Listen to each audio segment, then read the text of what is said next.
So, hey, welcome to the show, and I really, really appreciate you coming back on and giving us another chance to do this. So this is really great. For sure. Happy to be here. So for people who don't know who you are, vanishingly few. How dare they? Yeah, right. These surprisingly few. Please just kind of give us a quick Eli 5 into who you are and what you're doing in the space. For sure. So I go by the artist name PplPleasr, and I am a professional shit poster on Twitter. Just kidding. But I make art of sorts, and hopefully it speaks to people. Before I started doing crypto stuff, I was working in film and visual effects, and last summer basically I was jobless and decided to dive into crypto out of needing money and seeing an opportunity for market fit for somebody with my skills, because I didn't see other people like that in crypto, and then my life exploded. Yes, it certainly has. Just a quick background. So I spoke to you it must have been June or maybe even May. Yeah, I think so. It was May. And it was May. Mm-hmm. I mean, you were blowing up then at the time, and I was super stoked to do the interview. And in the last, 5 months, it's gone like parabolic blowing up. So I'm super impressed with all of your progress. Like, it's really, really great. Thank you. You said art of sorts, right? What do you mean by art of sorts? Why aren't you classifying what you're doing as real art? Oh, I think it's real art. So why are you saying art of sorts? Oh, I guess it's because maybe it doesn't classify as just one specific type of art, Okay. because like I don't just do like stills, or sometimes it's like videos, and I have like different styles as well. Yeah. So yeah, it's just art of sorts. Art of sorts, cool. So you've come from a digital art background, right? Mm-hmm. You were at Blizzard, weren't you? Before I started in crypto, I was at Blizzard. Yeah, That's really cool. I mean, so Blizzard is a big name for most people in the kind of techie gaming space, obviously, for all the great stuff they've done. Actually come into some controversy in the recent months, haven't they? Is that something you experienced yourself when you were working at Blizzard?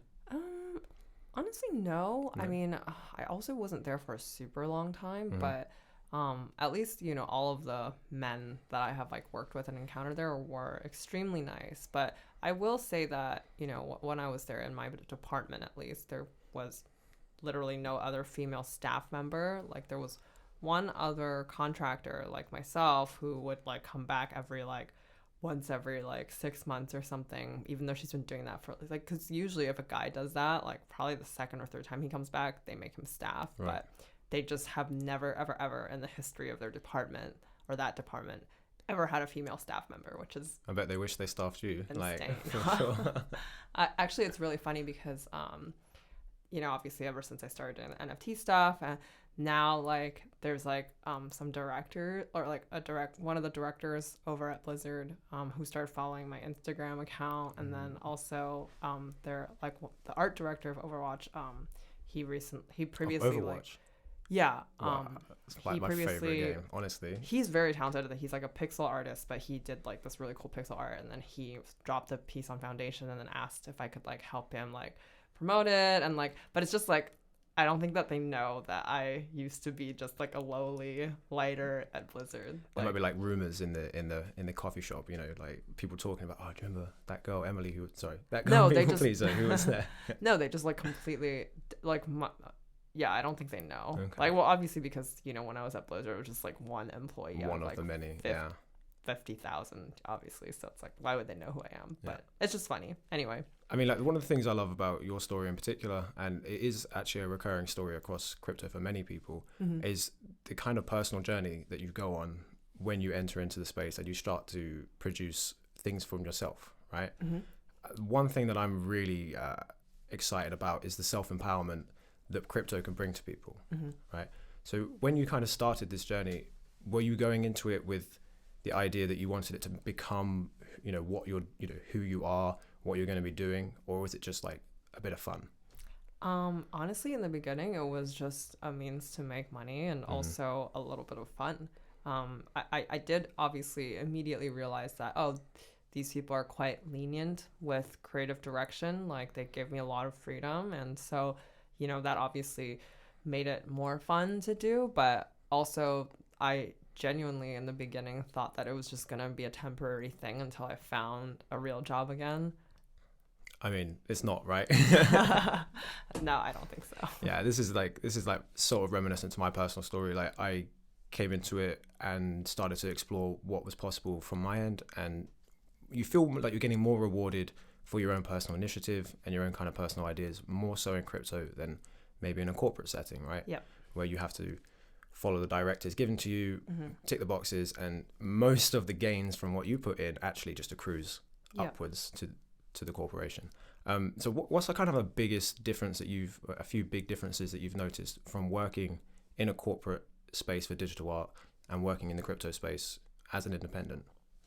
I mean, I think it's pretty much what you said. You know, I think previously I was always just sort of trading in my skill set with minimal creative input to execute somebody else's creative direction and then make money for a corporate entity, you know. So it might be the supervisor's creative direction, but even the supervisor's not getting all of the, I guess, money or, you know, whatever, right? So, it's totally different. And I think, like you said, it expands to beyond just like, let's say, artistic creators, but also, you know, developers, any kind of like builder, entrepreneur, or just everybody in the crypto space. I think right now is finding, it's also because it's so new, right? We're literally discovering new career paths or projects or ways to do things as we are diving into the space. Yeah, so. It's like things that they're roles that don't exist now are beginning to exist, and you're thinking, holy crap, I might be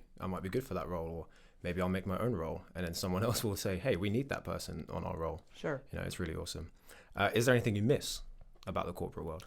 Definitely. I think, you know, when I had a real job, I think I separated it or compartmentalized a lot better. You know, like when I get off work, I don't think about work anymore.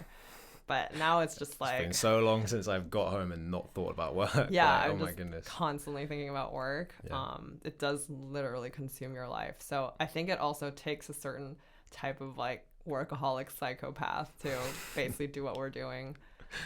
Yeah, potentially. I mean, I do think, so like you say, it's so new, right? It's an early process trying to bring people into the sort of independent work style, but also learning how to be an independent worker is something that I think we're all learning. You know, a lot of talks that we've had at the DAO events at Lisbon have been about how you control yourself and your time in order to be as efficient, you know, do as best output as you can. Yeah.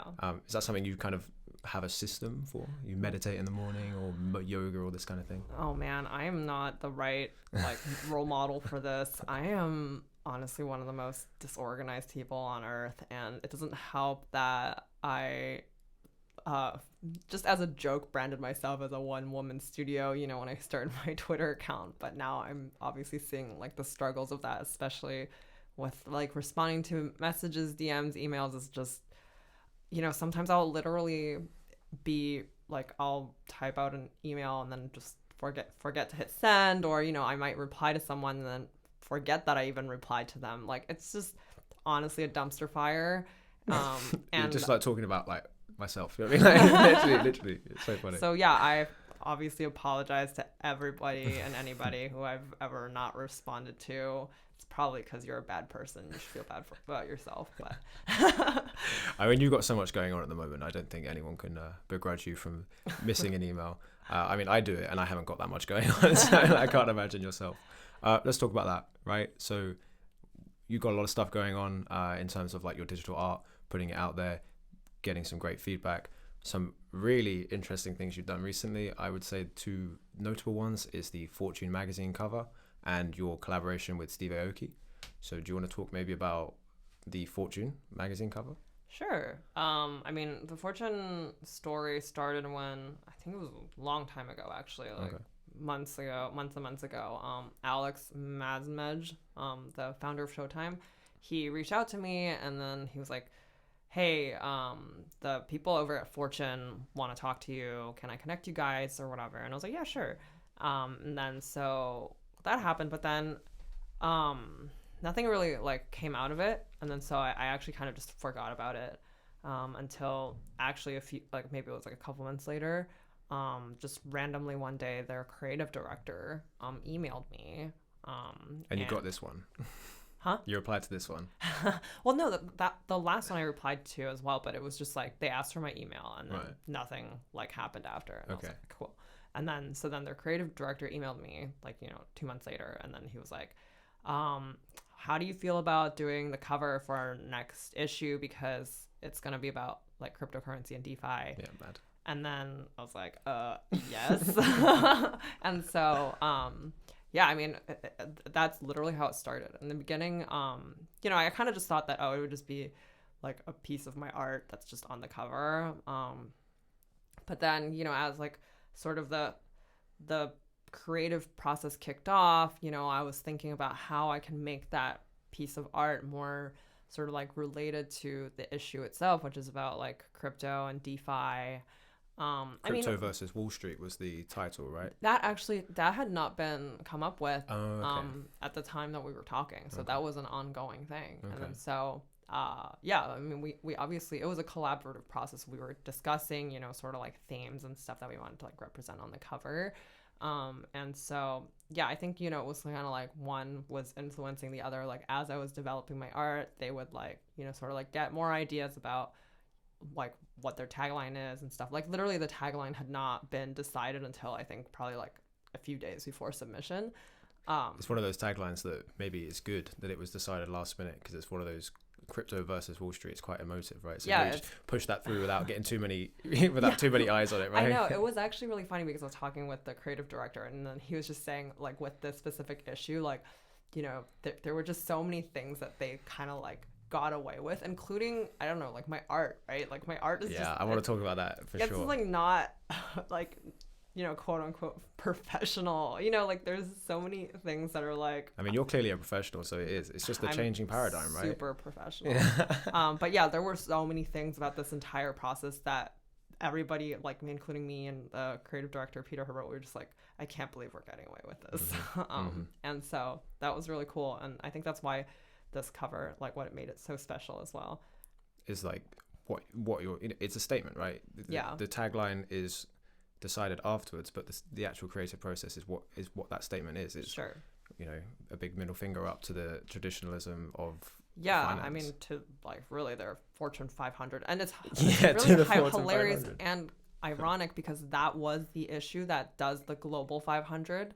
Like every year there's only one issue that lists the global 500, and that was the issue. So awesome. It's just so funny.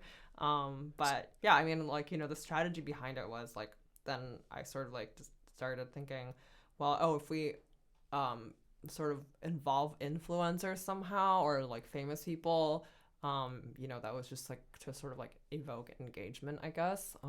I don't know, like around that time there were a lot of these like maybe random crypto projects that were like, here's like a PFP project, but it's all like PFPs of like famous VCs, and then like the VCs would like see it, get excited, and like retweet it or something. I'm like, oh, that's probably a good strategy. And then we talked about, but then they were like, oh, we put Elon Musk on one of our earlier like covers, and then there was like some legal stuff like revolving around that or something, I don't know. And then so then we were like, all right, well, why not do like not anonymous real people? characters? Yeah, like. Yeah. That was also partially a Leighton Cusack's idea as well, which as in because we were just chatting like one time, off the record, and then he was like so cool. He went home and he was like, I was thinking about your thing, and I was like, I think doing anonymous Twitter avatars is the move. And I was like, dude, you're literally a genius.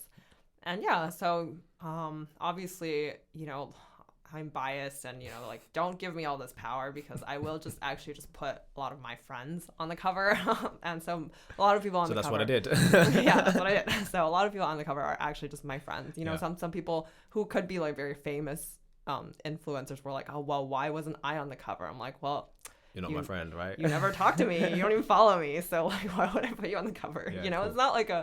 It's not like a in spite thing. It's just like I only have so much real estate space on the cover. I mean, this is it. Like, this is the personal empowerment, right? You are the person who got the opportunity, so you are the person who can make the decision. For sure. So if you're somebody who's like shown me kindness in the past, and or even just shown the community kindness and stuff, like I'm more than happy to. Yeah. This is something that don't take this the wrong way, it excites me and it kind of scares me how much individual power people are kind of having in this respect, because of the crypto bull run in particular, but also just the amount of innovation and excitement around it. There's a lot of power being shifted, which is the whole point. This is why we're all here. Yeah.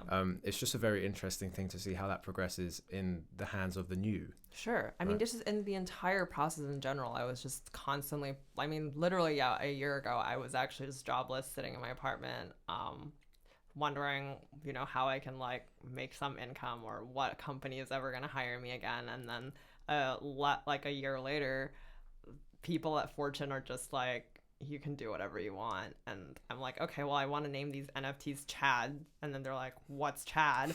And I have to explain to them, it means this. It's just... And then they ask again, so what is Chad? You explain it and they still don't know. No, they actually got it. And then they started using it after. It's really endearing and hilarious. That is and so then nice. So, yeah, no, they're like a really awesome team. And then so, yeah, it's just, I feel like I got away with so much. This kind of stuff just never happens in the previous, like, serious corporate world. But I guess everybody's after that sweet crypto money. That's what it is. And it's like, it's nice to see how much they're going to bend the knee to us in order to gain part of that crypto money, right? Yeah. I think that it's certainly going to be an interesting thing. Like the CT, the crypto Twitter influencers, it's very esoteric, right? It's very much like you know about it, or it doesn't make any sense to you, really. So maybe some of the listeners might not be so familiar with CT, crypto Twitter, but I've heard it likened to crypto's version of LinkedIn, right? Yeah. All of the stuff you need to know to pursue and be good in the crypto scene actually happens on the feed in Twitter at the moment. Yeah, I agree. Like, you said you're doing this cover on the Fortune 500 cover. Some of these guys who are included in it might actually be potentially nearing that sort of level of wealth in its current stage of the bull run. For sure. Have you heard of the story Animal Farm? Yeah, of course. George Orwell, right? Yeah. So for the first time ever, I heard someone describe this to me 3 days ago. They said, I don't know much about crypto, but someone described it to me as Animal Farm.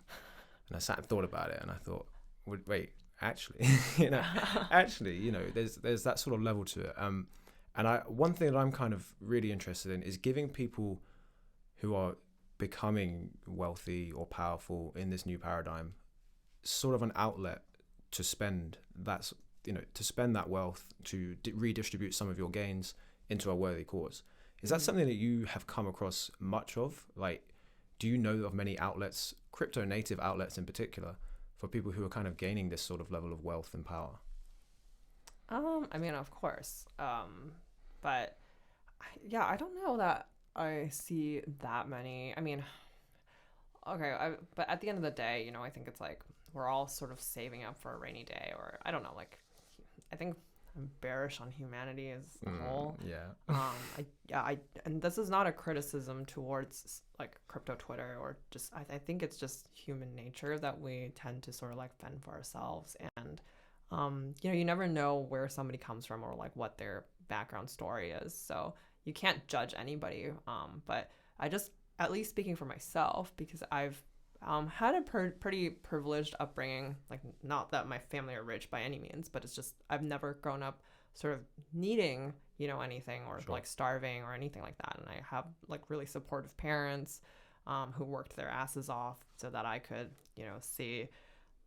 study whatever I want in college and things like this. And so it's also made me sort of really think about this idea of like giving back, and also just because I literally went through my own personal bear market before this bull run, right? And so I know what it's like to lack things, or not have access to things, or not being in an even playing field. And I feel like part of the reason why I sort of came out with a bang and just like donated all of my first like auction, and then also like with the Fortune thing, I sat and I was like, look, if you guys want to do an NFT drop with me, we have to donate like 50%.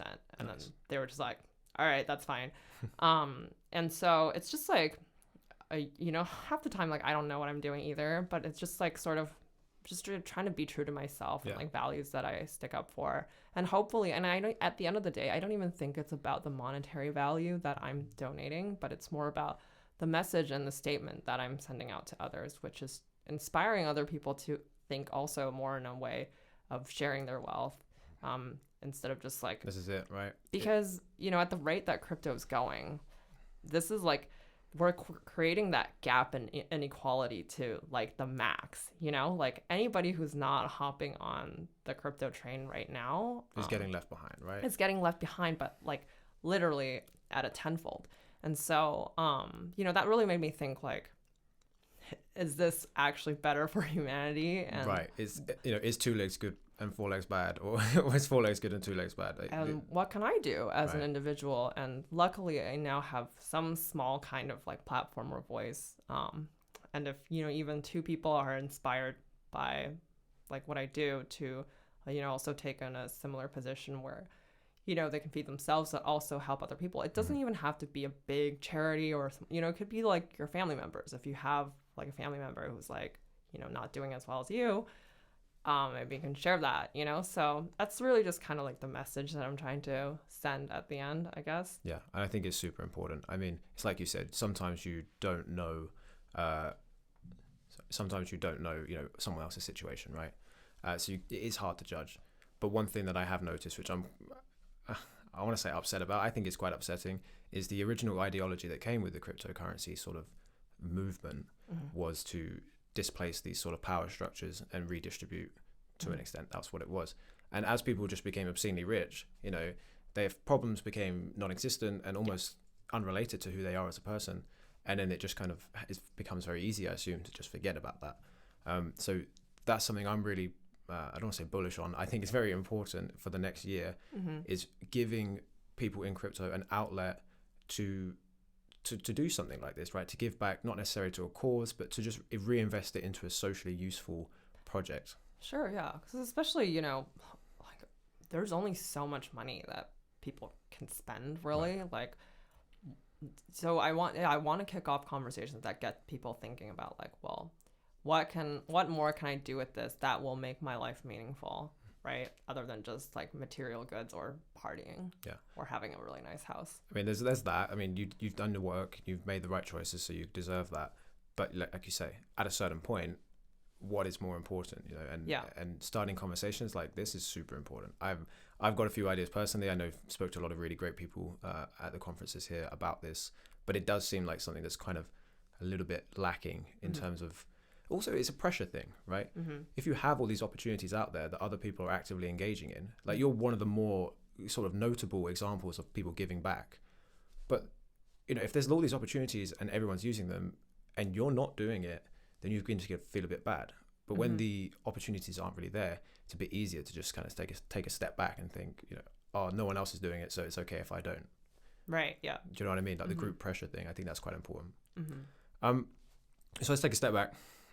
What, apart from the financial incentives, which are, of course, great and necessary to bring a lot of people into the space, especially the corporate world, what is it that makes people stay in crypto once the financial incentives have stopped becoming so important? Well, I mean, like, again, I can't speak for other people, but just even for myself, I've moved a lot ever since I was young, and I've lived in a lot of different cities and actually continents even, and experienced a lot of different types of lifestyles. You know, I went to university in LA where I experienced truly like, you know, an environment where everybody cares about looks and, you know, things that you have to basically be born with. And then I moved to places like New York where it's a lot more about, you know, personal meritocracy or, you know, things that you're not necessarily born with, but how much money do you make per year, things like this. I've actually never ever been in a community that is as inclusive as the crypto one. I was having this conversation with somebody the other day because, like, you know, I think growing up, like, I've always seen myself as kind of a chameleon, and I really sort of like shapeshift myself to sort of like blend in with whatever environment. So it's true that when I was in LA, I really cared about how I looked. You know, I wanted to get tan, and all my friends also had to be hot, and, you know, like all these silly things. And when I was in New York, I was like, all right, I got to get my shit together, and like I need to make a lot of money Gotta make now. some bank, right? Yeah. And so, but I think like truly, but you know, obviously also as an Asian person, like I did feel, you know, sort of, it's not necessarily racism, but more like microaggression or something, or just like less accepted, you know, even like, for example, places like LA.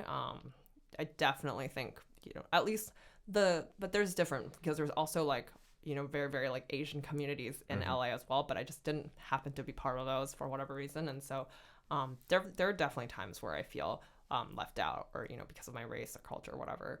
But with crypto, you know, obviously like a community where literally people don't even care what you look like. You can literally be like, you know, a blob, like, or Literally. like a pink couch Or on a the internet sofa, or something. you know. So like, yeah, and but it's like I've only experienced that online before, but then obviously, you know, since post-COVID, well, we're not really post-COVID, but you know, Sadly. half 0.5 post-COVID, Yeah. and then coming out to these like crypto gatherings and stuff, they really stay true to like sort of that online ethos, where like when I'm in these events, like I don't even notice, like I'm not like racially profiling anybody, or, you know, I don't notice anybody by their race. Like it's all about like, or gender, or even, you know, it's all about just like, what do you do in crypto, you know? And so yeah, I have never met a community that's as inclusive as the crypto one, and I feel like a lot of people stay for that reason. Yeah, because they like, come and they feel welcome, right? You could be ugly, yeah, right. but nobody cares, literally. Like that's a real equalizer, because, you know, the world we live in, especially somewhere like LA, as you say, you know, I'm living in London, somewhat that to an extent. You know, the pretty privilege is a real thing. Yeah, are you cool? Like, yeah, are you cool? You know, are you a white guy? These sort of things that have for a long time. Are you tall? Right. Like, and yeah. I mean, there is some of that to an extent still. Like, obviously, pretty privilege it does exist, but it's such an equalizer. Right? A crypto is such an equalizer. You go to these Lisbon events, and everybody is just themselves. Yeah. Right, and it's so great to see. I went to an event in London a couple of weeks ago for Token 2049, which is just a crypto event, and it was very much more traditional finance meets DeFi. And so we went to a kind of meeting at the top of the Gherkin in London, which is quite a fancy building at the very top bar, and everyone was in suits. And I turned up and I was like not in a suit. I was dressed in like just my regular DGen clothing. And everyone I was speaking to, they were offering me their emails and, you know, their LinkedIns, and not their Telegrams or anything like this. And it just made me realize, like, not just in terms of like their understanding of crypto, but their understanding of the culture. Yeah. They're actually really far behind. You know, I think what we're doing in crypto is really quite forward thinking, you know? Yeah. So liberal sort of agendas in general have been mostly concentrated in young people and universities and whatnot. Sure. And I think it's a manifestation of that, right? Yeah, totally. And I mean, okay, you know, I think humanity will always be humanity. It's like, let's not kid ourselves. Like, you know, it's not like people in crypto are like angels and stuff. But so, like you said, the pretty privilege is still a thing. But I guess it's better to put it this way, which is that, you know, even if you're, you know, by society, like judgments like fat or ugly or awkward or, you know, in the traditional sense, uncool, it is not a deducting factor in crypto. But obviously being attractive, I think, could be a plus. Sure. But being anything else doesn't make you less valuable to the community. Yeah, and the thing that I enjoy the most is seeing people who are potentially traditionally uncool or whatever, finding themselves, finding some purpose and meaning and community, and then becoming cool, right? Because coolness isn't necessarily physical. It's what you do. It's more ideological now. Yeah.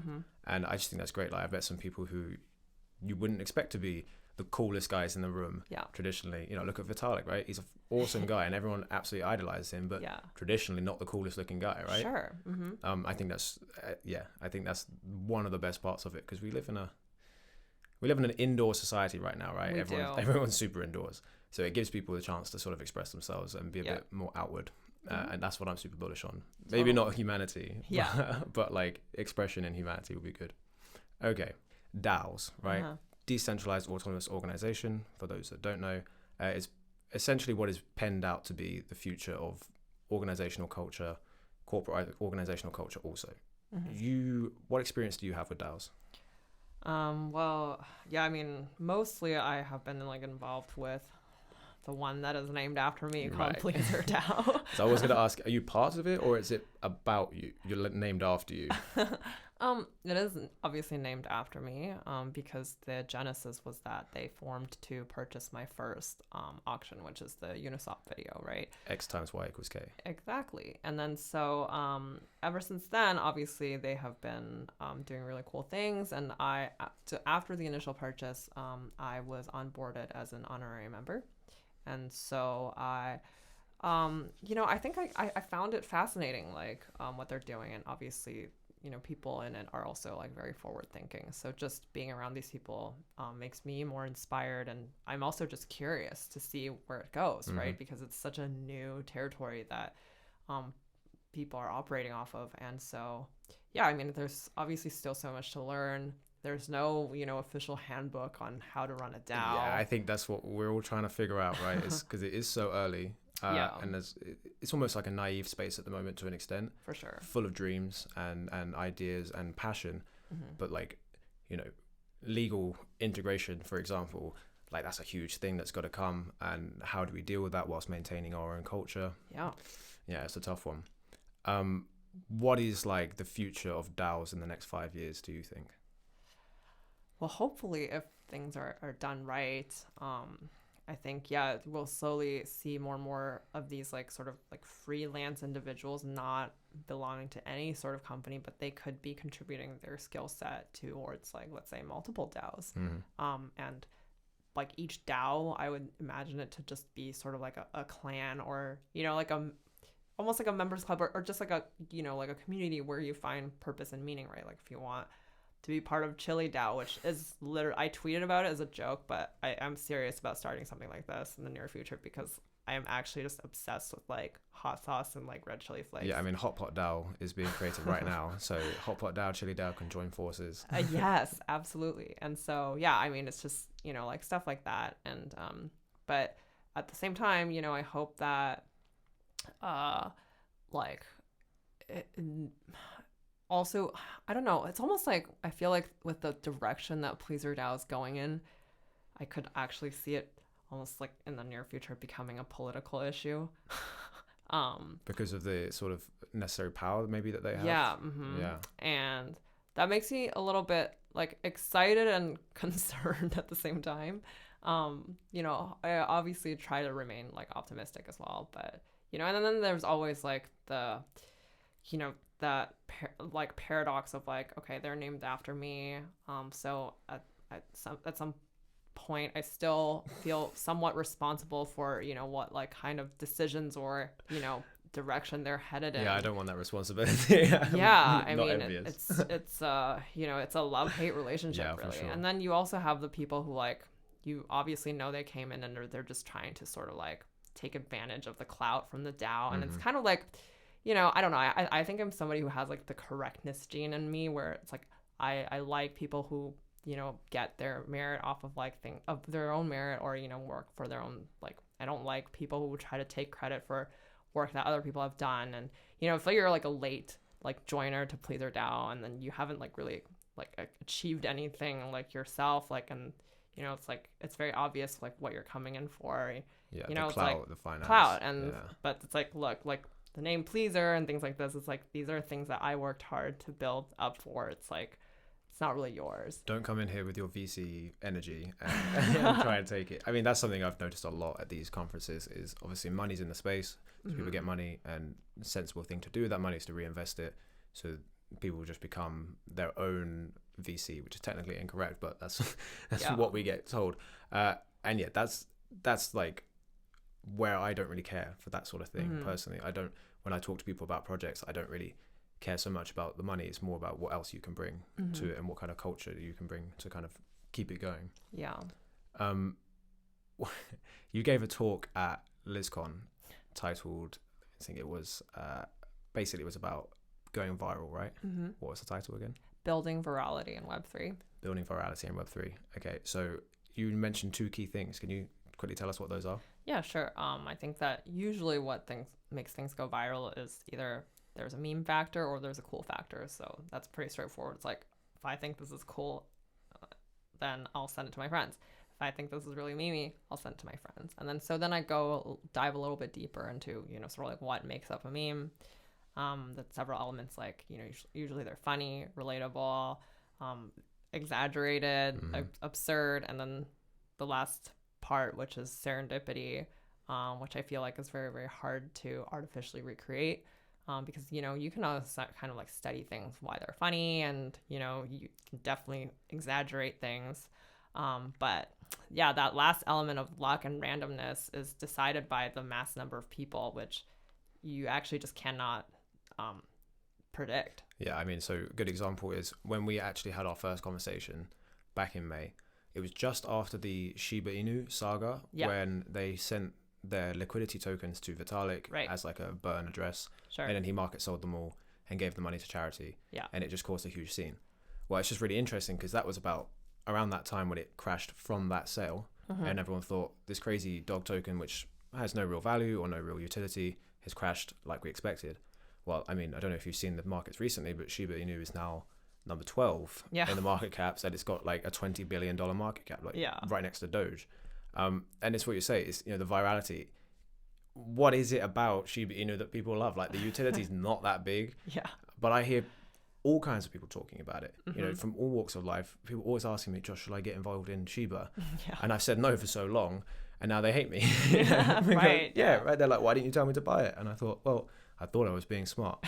So maybe that's the serendipity part also, right? Yeah. And I feel like that's sort of what makes this space so fascinating as well. And I think that anybody who's creating any kind of project really is, their ultimate goal is to gain traction or make things go viral. And so studying that is, I think something that people don't talk about enough.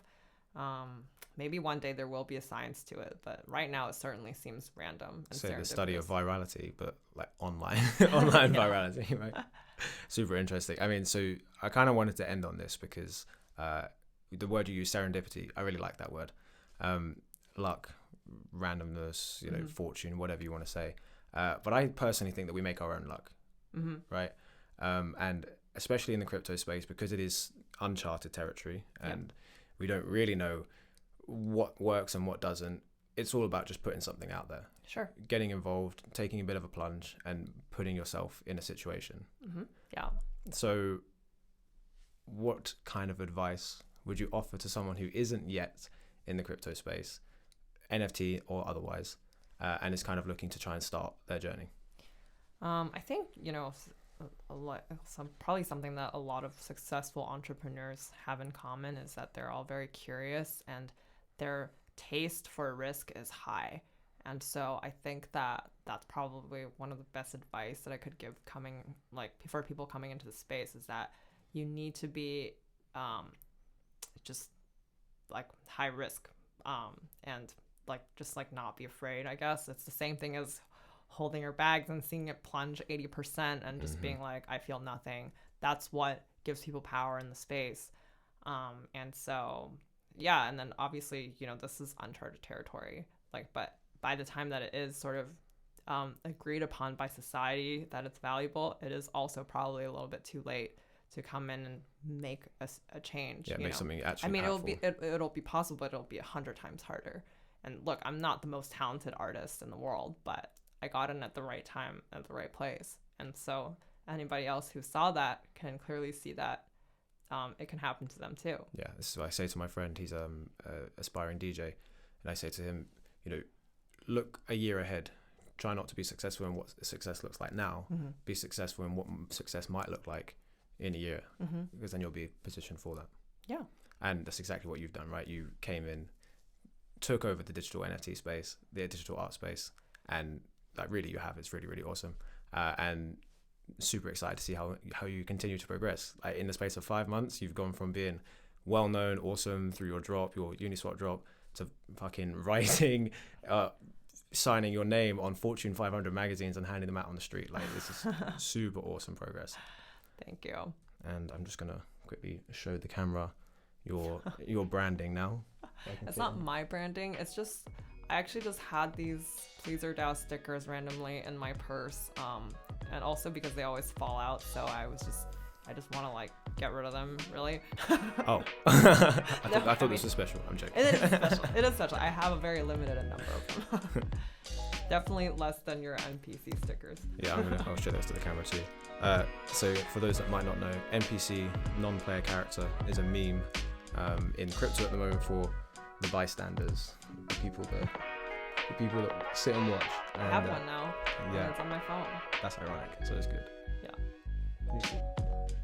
And the lesson I think to end this is try not to be an NPC. Thank you very much. Yeah, no problem. And cut.